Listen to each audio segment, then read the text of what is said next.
They say the SAVE Act could stop millions from voting. That's the headline. Now here's the actual line from the bill. You must provide proof of U.S. citizenship to register for federal elections. That's it. So either those two things are the same, or someone is hoping you never check. Well, I checked, and they are not the same, not even close. So now we have a bigger question. Why are those two things being treated like they are? Stay with me, because this is where it gets really uncomfortable. Federal law already says only U.S. citizens can vote.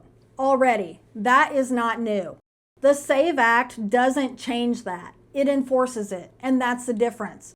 And that difference matters. Because right now in many places, you don't actually have to prove citizenship when you register. You check a box. That's it. Yeah, really. Isn't that insane?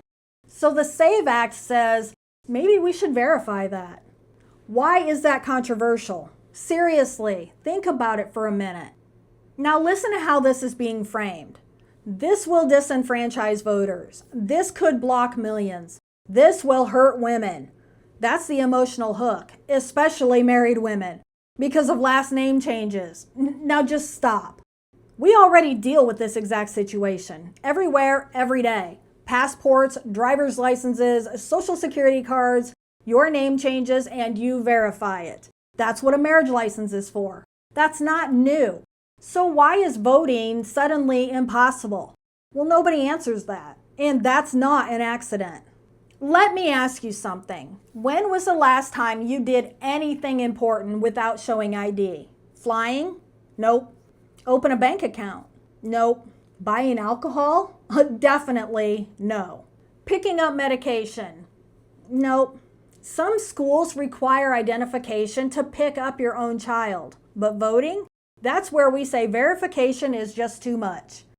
Wait, that should make you pause, because voting decides everything else. And that's the one place we're supposed to just trust?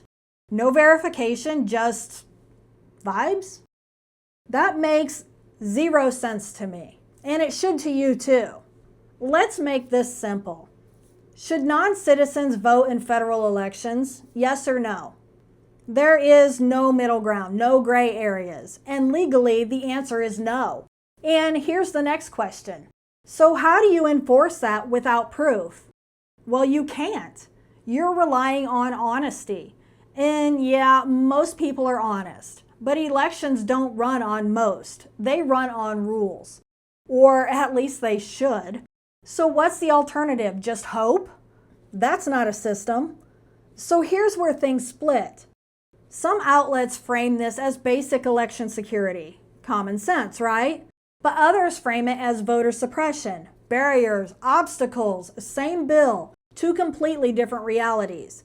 That should make you stop dead in your tracks, because facts don't change, but narratives, they do. So ask yourself, why are these narratives so different? There is no evidence of massive non-citizen voting deciding elections. And that's true. But let's be honest.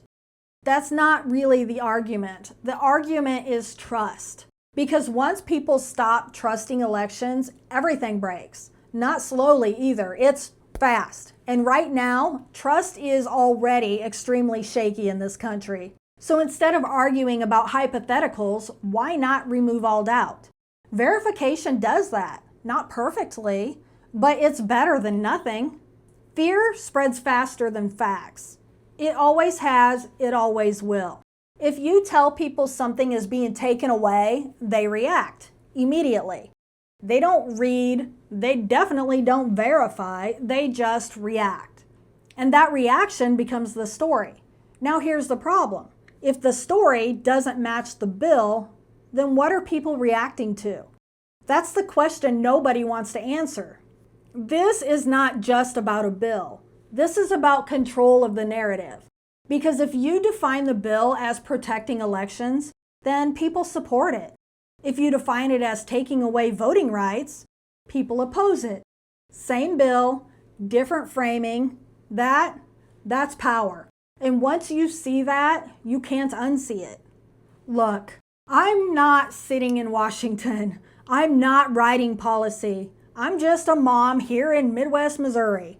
I've got groceries, bills, and about 47 million other things to do today. But even I can see this. If something this simple is being argued this hard, there's a reason. Because this does not pass the common sense test at all. And I know I'm not the only one thinking that. If proving citizenship to vote is too much, then what isn't? Where is the line? Because once you blur that, you don't get it back. And that matters more than people want to admit. Let me ask you directly. Should you have to prove you're a citizen to vote? Yes or no? Drop it down in the comments. I read them and I'm curious what other people think about this. If you're tired of being told what to think, instead of being shown what's actually there, then you need to be here. Hit subscribe because I'm going to keep breaking this stuff down. And next time, we're going even further. I'll see you then. Bye.